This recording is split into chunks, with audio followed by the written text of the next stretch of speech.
नमस्कार, मैं हूँ संजय शर्मा। आप देख रहे हैं 4 PM न्यूज़ नेटवर्क। दुबई में हूँ, आप सबको यहीं से दीपावली की हार्दिक शुभकामनाएँ। दुबई में कल रात को जब हम लोगों के पटाखे छोड़ रहे थे, बड़ा ट्विटर पे बार चल रहा था कि पटाखे छोड़ने चाहिए, नहीं छोड़ने चाहिए। कुछ लोग कह रहे थे हम रात भर छोड़ेंगे, कुछ लोग कह रहे थे पॉल्यूशन होता है। लेकिन मैं दुबई में देख रहा था भारतीय बहुत सारे हैं और रात के 2 बजे तक, ढाई बजे तक मैं सड़कों पे था और पूरा दुबई में ऐसा लग ही नहीं रहता कि मैं अपने देश में नहीं हूँ। भारतीय बहुत सारे लोग हैं, पूरे घरों पे सजाए हुए थे अपना और खूब पटाखे छोड़ रहे थे वो। तो एक बहुत बड़ा उत्सव है यहाँ पे दीपावली और लोग मनाते हैं। मैं आज ये वीडियो आपसे ख़ास तौर से इसलिए बनाना चाह रहा था, मैं फ़र्क देख रहा हूँ। मैं 1 हफ़्ते के टूर पे आया था दुबई में और मैं फ़र्क देखना चाहता था कि क्या फ़र्क है भारत में और दुबई में। तो कुछ मूल बातें हैं जो मैं आज आपसे शेयर करना चाहता हूँ। मैंने देखा कि मुझसे एक सवाल बहुत लोग पूछते थे, मतलब जो कट्टर हिंदुत्व की बात करते थे, उनसे मेरी बहस हो जाती थी तो वो मुझसे पूछा करते थे कि कोई भी ऐसा मुसलमान देश बताइए जहाँ पे हिंदू शांति से रहता हो। मैं उनको कई देशों के नाम बताने की कोशिश करता था, लेकिन वो उसमें तर्क-वितर्क ढूँढ लिया करते थे। कहते थे जहाँ मुस्लिम माहौल है वहाँ हिंदू शांति से रह नहीं सकता। मैंने दुबई को सुन रखा था, लेकिन मैं सुनी-सुनाई बातों पे यकीन नहीं कर रहा था, तो ये मेरा दुबई पहला विज़िट है। और मैंने दुबई को इन दिनों में पिछले कुछ समय में पिछले 72 घंटे में मैंने बहुत करीब से देखा दुबई को। क्या शानदार देश है। और मैं कल्पना करता रहा कि कभी क्या भारत भी ऐसा हो सकता है? क्या हम कभी भी हिंदू-मुसलमान के झगड़ों से आगे जा सकते हैं? अब उन लोगों को मेरा जवाब है, केवल सुनी-सुनाई बातों पे नहीं, बल्कि अपने अनुभव के आधार पर। आप कहते हैं मुस्लिम बहुल इलाके में शांति नहीं रहती, तो आप दुबई आइए। मुस्लिम बहुल इलाका है और यहाँ पे आके लोगों से बात करिए। यहाँ में रहने वाले हिंदुओं से बात करिए। रहते यहाँ भारतीय हैं, पाकिस्तान के लोग हैं, बांग्लादेश के हैं और भारत के और पाकिस्तान के लोग बड़े प्यार से आपस में रहते हैं। मतलब कल मेरी चाँस की बात है, 2-3 ड्राइवर थे, वो पाकिस्तानी थे। उन दोनों तीनों का कहना था कि हमारी जो आवाम है पाकिस्तान की, वो भी हिंदुस्तानियों को बहुत प्यार करती है। ये नेता हैं, ये नेता एक-दूसरे के लिए इतनी नफ़रत बोते रहते हैं, क्योंकि अगर इनकी नफ़रत नहीं होगी तो इनका कारोबार नहीं चलेगा। और मैंने पर्सनली देखा दुबई में कि एक मुस्लिम बहुल इलाका वाला देश कितनी तरक्की कर सकता है। छोटी-छोटी मैं घटनाएँ बता दूँ आपको। आप कहीं जा रहे हैं, गाड़ी के बोनेट पे आपने अपना पर्स रख दिया, मोबाइल रख दिया, भूल गए, आप कहीं चले गए। आप 2 घंटे बाद लौट के भी आएँगे तो आपका पर्स और आपका मोबाइल वहीं रखा मिलेगा। किसी की हिम्मत नहीं है कि वो उसको छू ले। ना महिलाएँ यहाँ पे रात के 3 बजे, 4 बजे, अमित शाह जी वाला डायलॉग नहीं है कि महिलाएँ 12 बजे ज्वेलरी पहन के निकल सकती हैं। हाँ, अब इतना बढ़िया सुरक्षा हो गई है यूपी में और महिला 12 बजे रात को तो छोड़ो, दिन में उठा के ले जाते हैं यूपी में और रेप हो जाते हैं। ऐसी यानी कितनी घटनाएँ आती रहती हैं। यहाँ पे एक सोच है कि विकास करना है देश का, विकास की सोच है। यहाँ पे ये सोच नहीं है कि किसी के घर में हरा झंडा लगा हुआ है तो चढ़ो, उतरो और भगवा फहरा दो। कहीं भगवा फहरा रहा है उसको गोली मार दो। ये सब जो नफ़रत की चिंटुओं की जो फ़ौज भारत में खड़ी कर दी गई है, वो दुबई में कहीं नहीं है। अब आप सोचिए, आप अपने बच्चों को कैसा भविष्य देना चाहते हैं? एक असुरक्षित भविष्य। पता नहीं होता कि आप ट्रेन में सफ़र कर रहे हैं, कोई जो यूनिफ़ॉर्म पहना हुआ आदमी जिस पे आप सबसे भरोसा करते हैं, वो अपनी राइफ़ल उठाता है और आपकी दाढ़ी देखता है और आपकी टोपी देखता है और आपको मार देता है। ये जो ज़हर दिमाग में बो दिया गया है, वो ज़हर कम से कम इन ऐसे देशों में कहीं दिखाई नहीं देता। आप हिंदू हैं, आराम से मुस्लिम बहुल इलाके में घूमिए, मस्जिद में घूमिए, मंदिर बना हुआ है अबू धाबी में, वहाँ घूमिए, किसी को कोई फ़र्क नहीं पड़ता। मुस्लिम बहुल देश है लेकिन बहुत खुला हुआ देश है। इतने शानदार क्लब हैं, रातों की पार्टी जिनको करनी है वो क्लब में जाएँ।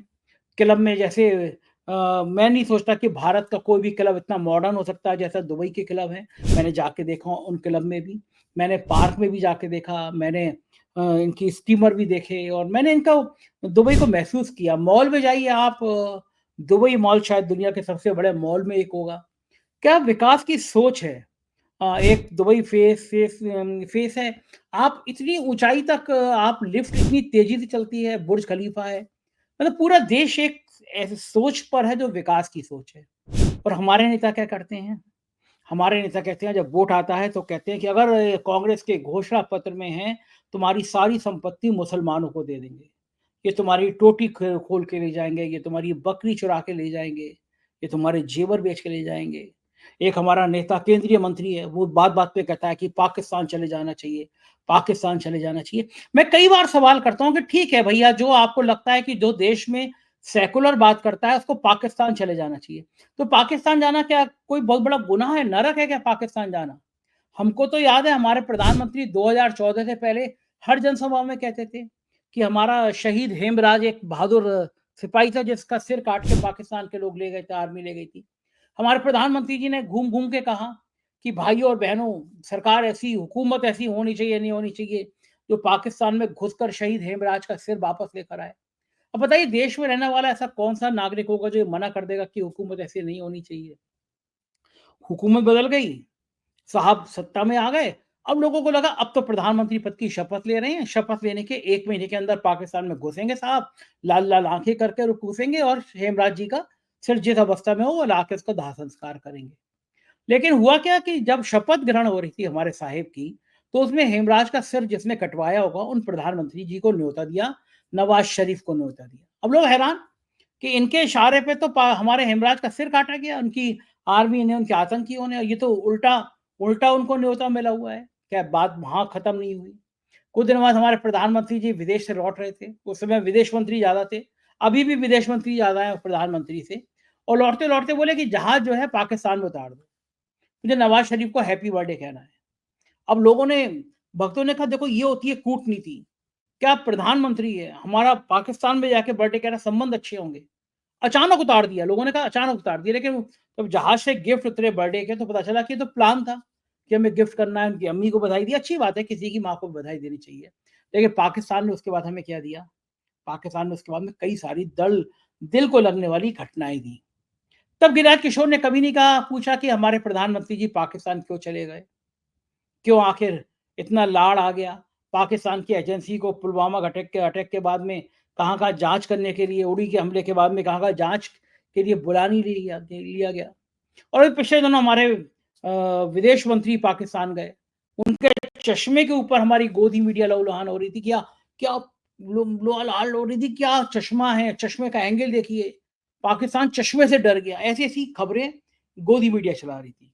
अब गिरिराज जी से पूछो, ये जो किसी भी मीटिंग में भाग लेने गए, अगर आपको पाकिस्तान इतना बुरा लगता है तो आप मना कर देते, उस मीटिंग को अगर वहाँ रखी जाएगी तो हम नहीं जाएँगे, लेकिन कुछ नहीं किया गया। ये फ़र्क है।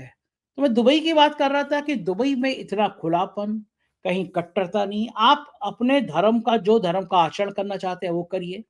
लेकिन यहाँ के शासक का कोई ऐसा अनुशासन नहीं है जो आपको सड़कों पे दिखाई देता हो। लेकिन ये बात तय है कि अगर आपने यहाँ पे कुछ अनुशासन तोड़ने की कोशिश करी, तो फिर उसके बाद आप दुबई रह नहीं पाएँगे। कहाँ-कहाँ कैमरे लगे हैं आपको नहीं पता। पूरे दुबई में कैमरे का जाल बिछा है। कल हम सफारी करने गए, रेत में डेज़र्ट सफारी करने गए, तो ड्राइवर बता रहा था कि आपको आइडिया भी नहीं लगेगा कि आपके कैमरे कहाँ-कहाँ लगे हुए हैं। आपने 100 की स्पीड लगी है, 100 की स्पीड पे चलाइए, 120 की स्पीड है, 120 पे चलाइए। सब कुछ सेल्फ कंट्रोल, कहीं कुछ दिख नहीं रहा है, लेकिन पूरा दुबई एक कंट्रोल में लगा नज़र आ रहा है। तो हमारा भारत क्यों नहीं हो सकता? दुबई के शासक को कभी आपने देखा हो कि मुस्लिम लोग इकट्ठे हो जाओ, इस्लाम खतरे में, हिंदू खतरे में, ये सब करते हुए देखा है? ये सब हमारे देश से कब खत्म होगा? हमारे देश के जो नेता हैं, लाइन से देख लीजिए आप, एक बार नेट पे सर्च कर लीजिए, कौन से नेता का बच्चा भारत के स्कूल में पढ़ता है? कौन-सा नेता बीमार पड़ जाने पे भारत के स्कूलों में इलाज कराता है? नेता अपने बच्चे पढ़ाएँगे विदेश में। नेता अपने बच्चों की नौकरी चाहेंगे विदेश में, और यहाँ के लोगों से क्या चाहेंगे? यहाँ के लोगों से चाहेंगे कि वो जाए ऊपर, मस्जिद में झंडा फहरा दे, भगवा झंडा फहरा दे, किसी के घर में घुस जाए, किसी के घर में घुस के झंडा फहरा दे, उसके बाद आतंक मचा दे, और फिर शहरों में आग लग जाए, गाँव में आग लग जाए। ये सब नफ़रत का जो बाज़ार खड़ा कर दिया गया है भारत में, वो पता नहीं कब होगा। हम कल्पना कर सकते हैं कि भारत कभी ऐसा मौका आए कि भारत भी दुबई जैसा डेवलप शहर हो। अब आप मुझे सोचिए कि आप बिल्कुल दिल पे हाथ रख बताइए, भारत का सबसे सुरक्षित राज्य कौन-सा है? कहाँ आपको हिंदू मुसलमान के फसाद की आग नज़र नहीं आती? जिन राज्यों में शांति है, जिन राज्यों में अभी सांप्रदायिक हिंसा की खबरें नहीं पहुँची हैं, सांप्रदायिकता का तवा नहीं चढ़ा है, वहाँ भी तवा चढ़ाने की कोशिश की जा रही है। क्योंकि सत्ता का मुख्य काम यही है कि आपके और किसी दूसरे मज़हब के बीच में एक दीवार खड़ी कर दी जाए। अब बताइए, टीवी चैनल ना बुलेटिन चला रहे हैं, स्पेशल शो चला रहे हैं, कटोगे तो बटोगे का क्या ज़बरदस्त रिएक्शन आया है। कटोगे तो बटोगे अब महाराष्ट्र में भी पॉपुलर हो गया। कटोगे तो बटोगे, मैं जो उल्टा बोल रहा हूँ कि बटोगे तो कटोगे। बटोगे तो कटोगे, ये नारा महाराष्ट्र में भी हो रहा है। बटोगे तो कटोगे नारा झारखंड में भी हो रहा है। हमारे टीवी चैनल पे शो चला रहे हैं कि बटोगे तो कटोगे। हमारे टीवी चैनलों पे बैठ के इसकी निंदा की जानी चाहिए कि एक देश के सबसे बड़े राज्य का मुख्यमंत्री, देश का प्रधानमंत्री इस देश में ये कैसे कह सकता है कि बटोगे तो कटोगे? किसने कौन किसको काटता है? और क्या अगर काट दिया तो फिर आप 10 सालों में कर क्या रहे हो? कहाँ कटा 10 सालों में? 11 साल हो गया होने को आ गया आपको।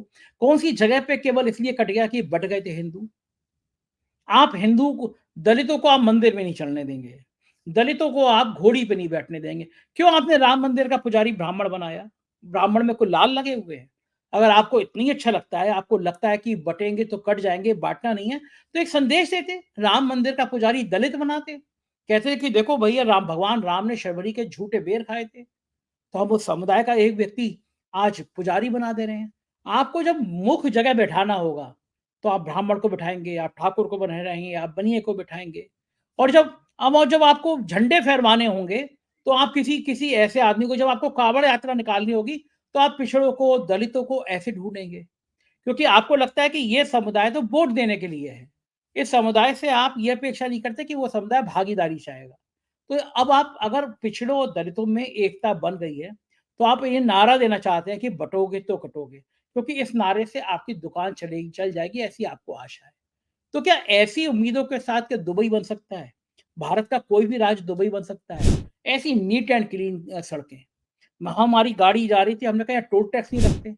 उसमें हमारे मित्र वो गाड़ी चला रहा था, उसने दिखाया ऊपर कि एक हमारा ओवरब्रिज था, उसके नीचे से एक गाड़ी निकली हमारी, ऊपर एक चलने के लिए फुटपाथ था और उसी के ऊपर कैमरे लगे थे। आपकी गाड़ी अगर 100 की स्पीड से जा रही है, 1 सेकंड आपको नहीं रोकनी, उसी समय आपका जो टोल टैक्स है वो कट जाएगा।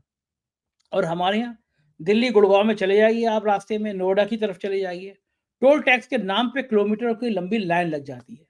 ये हमारा भारत महान बना रहे हैं। और किन चीज़ों में बना रहे हैं कि आप विकास की डेवलपमेंट की बात नहीं कर रहे आप। मतलब बड़े-बड़े मॉडल ऐसे नहीं बना रहे। टूरिज़्म के नाम पे क्या बना रहे हैं? टूरिज़्म के नाम पर आप कोई मॉडर्न तरीका नहीं अपना रहे। आप अमेरिका से आए हुए व्यक्ति को कह रहे हैं कि नहीं, नहीं, नहीं, यहाँ पे आपको ना हम लोग बहुत बढ़िया गंगा जल देंगे, गौमूत्र पिलाएँगे आपको, आपको गीता पढ़ाएँगे। ठीक है, बहुत अच्छी बात है, भारत की संस्कृति का विकास करना चाहिए। लेकिन आपके यहाँ से जो अमेरिका से टूरिस्ट आया है, वो सिर्फ़ आपके लिए गौमूत्र पीने और गंगा जल पीने और गीता लेने आया है। आपने उसके लिए घूमने-फिरने के लिए आगरा जैसा शहर आप जाके देखिए गंदगी का क्या भरमार है। ट्रेनें देखिए, अगर ट्रेन में सफ़र करना, यातना करना है, बुलेट ट्रेन क्या भारत की जनता की आपूर्ति कर सकती है? पूरे अभी पिछले दिनों फ़ोटो आए दीपावली पे, कैसे लटके हुए लोग थे। छठ पूजा आ रही है, एक के बाद एक लोग आएँगे। मेरे कहने का मतलब ये है कि ये जो हाल कर दिया है मुल्क का, इस हाल का अ, मुझे नहीं लगता कभी कि हम भारत की कोई नेता, कोई बड़ा शख्स सोचेगा कि हमें दुबई जैसा बनना है। और मुझे लगता है आप लोगों में से बहुत लोग भी चाहेंगे जब घूमने जाएँगे, कहीं बाहर जाएँगे, कल्पना करेंगे, सोचिए कि ये आपकी कारण आपकी जो दिमाग में ज़हर भरा है उसके कारण भारत दुबई नहीं बन पा रहा। मना करिए ना इन लोगों को, इन लोगों के हिन निन जो ये कहेंगे बँटोगे तो कटेंगे उनको मुँह तोड़ जवाब दीजिए कि हम कोई नहीं बँट रहे। हम लोग अगर कोई पिछड़ा है, कोई दलित है, तो बँट नहीं रहे। आप हम गर्व से कहो हम हिंदू हैं और हिंदू हैं तो किसी के घर पे झंडा फहरा देंगे, कम से कम मैं उस तरह का हिंदू नहीं।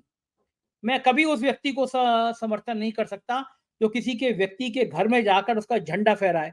मैं कभी उस तरह का हिंदू कदापि नहीं हो सकता, जो किसी धर्म स्थल के बाहर खड़े होके कोई दूसरे धर्म को गाली बके, गंदी-गंदी बातें कहे। अपना सारा शक्ति उस धर्म के लोगों को लज्जित करने में, शर्मिंदा करने में लगाए। मुझे नहीं पता कि आप किस तरह के हिंदू हैं और किस तरह की मानसिकता को पसंद करते हैं, लेकिन आप इस तरह के हिंदू बनने की कोशिश करिए, मेरा विनम्र सुझाव है। कि जो प्यार से रहना जानता हो, वो जो बटोगे तो कटोगे के नारे का विरोध करना जानता हो, कहे कि ये हिंसा की बातें बंद करिए। आपके नेता जो है इलाज कराने विदेश जाते हैं, आपके बच्चे विदेश में पढ़ते हैं, नौकरी करते हैं, पहले हिंदुस्तान में लाइए। इनको कुछ दिन कावड़ यात्रा पे भेजिए। इनको कहीं चाहिए कि आपके नेताओं के बच्चे मस्जिद के बाहर खड़े होकर नारे लगाएँ, जैसे अब गरीब का बच्चा लगाता है, किसी के घर में चल के उसका झंडा उतारें, ये नेताओं के बच्चों को करना चाहिए। लंदन, अमेरिका से आए हैं बढ़िया-सी नौकरी से और यहाँ पे न मस्जिद के बाहर नारे लगाएँ। तब आपको समझ में आएगा कि ये नेता केवल आपसे बोलते हैं, इनके बच्चे आराम से रहते हैं, आपको मूर्ख बनाते हैं, आपको पागल बनाते हैं, आपके दिमाग में हिंसा भरते हैं। तो दिवाली पर संकल्प लीजिए कि ऐसे हिंसक लोगों को जवाब देना है आपको, प्यार से रहना है। मैं दुबई के कुछ जगह के वीडियो आपको और बना के भेजूँगा, बने रहिएगा, जॉइन करिएगा, सब्सक्राइब करिएगा। शुक्रिया, थैंक यू।